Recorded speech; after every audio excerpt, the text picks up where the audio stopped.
Welcome back to my channel হেনামণির রান্নাঘর। আজ আমি তৈরি করে দেখাবো রেড চকলেট মালাই রোল। আমার মতো যারা চকলেট পছন্দ করেন এইভাবে তৈরি করে দেখুন, খেয়ে শুধু মুখ দিয়ে বের হবে ওয়াও কি দারুণ খেতে। নরম তুলতুলে চকলেট ফ্লেভার মুখে দিলেই মিলিয়ে যাবে, এত দারুণ খেতে লাগে। আসুন তাহলে দেখে নিই কীভাবে তৈরি করছি। এখানে একটি মিক্সিং জার নিয়েছি, নিয়ে নিলাম 1 কাপ বাদাম, 4 টেবিল চামচ নিয়েছি চিনি, হাফ কাপের একটু বেশি নিয়েছি গুঁড়ো দুধ, 2 চামচ নিয়েছি কোকো পাউডার। সব কিছু ভালোভাবে আমি ব্লেন্ড করে নেব। ব্লেন্ড করা হয়ে গিয়েছে,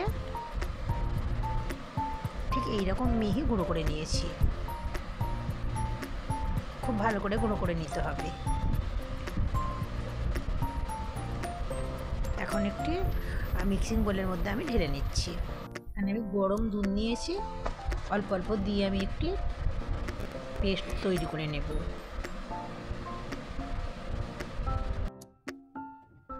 ঠিক এইরকম পেস্ট তৈরি করে নিতে হবে। এখন আমি একটি সাইডে রেখে দিচ্ছি।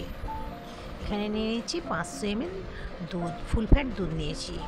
দিয়ে দিলাম 3 টেবিল চামচ চিনি আর 2 চামচ দিয়েছি কোকো পাউডার। সব কিছু ভালোভাবে আমি মিশিয়ে নিচ্ছি।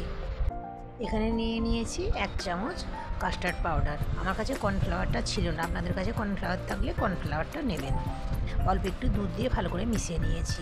এখন গ্যাসের ফ্লেম অন করে অনবরত নেড়ে চড়ে দুধটা ফুটে আসলে অল্প অল্প কাস্টার্ড মেশানো দুধটা আমি দেবো আর নাড়তে থাকবো।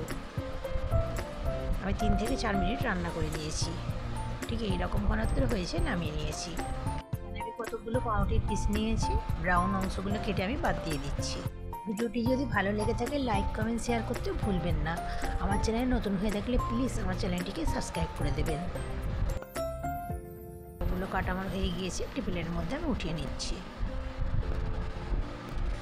এখন আমি পাউরুটিগুলোকে একটি বেলনির সাহায্যে বেলে নেব। আলতো হাতে বেলে নিচ্ছি। আপনারা চেষ্টা করবেন যে ফ্রেশ পাউরুটিটা নেওয়ার জন্য। এখন যে পুরটি রেডি করে রেখেছিলাম সেই পুরটি আমি মাঝখানে দিয়ে রোল করে নেব। ঠিক এইভাবে মুড়ে নিয়ে রোল করে নিতে হবে।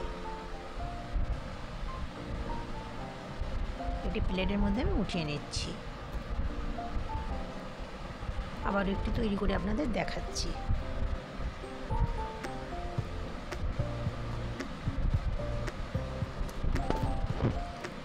এইভাবে একবার তৈরি করে দেখবেন, দারুণ খেতে লাগবে। যারা চকলেট পছন্দ করে তাদের কাছে তো অসাধারণ স্বাদের খেতে লাগবে। সবগুলো আমি একইভাবে তৈরি করে নেব। সবগুলো তৈরি করা আমার হয়ে গিয়েছে, একটি সার্ভিং ডিশের মধ্যে আমি সাজিয়ে নেব। এখন যে রেডি করে রাখা কাস্টার্ড এবং চকলেট মেশানো দুধ, সেটা গরম থাকা অবস্থায় আমি উপর দিয়ে এইভাবে ঢেলে দিচ্ছি। উপর দিয়ে আমি বাদাম কুচি গার্নিশিংয়ের জন্য ছড়িয়ে দিচ্ছি। এখন আমি ফ্রিজে রেখে দেবো আধ ঘন্টার জন্য। আমার চ্যানেলে আরও একটি ব্রেড মালাই রোলের রেসিপি দেওয়া রয়েছে, তার লিঙ্ক আমি ডিসক্রিপশন বক্সে দিয়ে দেব। আপনারা চাইলে সেটিও দেখে আসতে পারেন, সেটিও অসাধারণ স্বাদের খেতে হয়েছিল। এখন আপনাদের একটি প্লেটের মধ্যে উঠিয়ে দেখাচ্ছি, কেটে আপনাদের দেখাচ্ছি কতটা নরম তুলতুলে এবং ভিতরটা চকলেটের ভরা, মুখে দিতেই মিলিয়ে যাবে।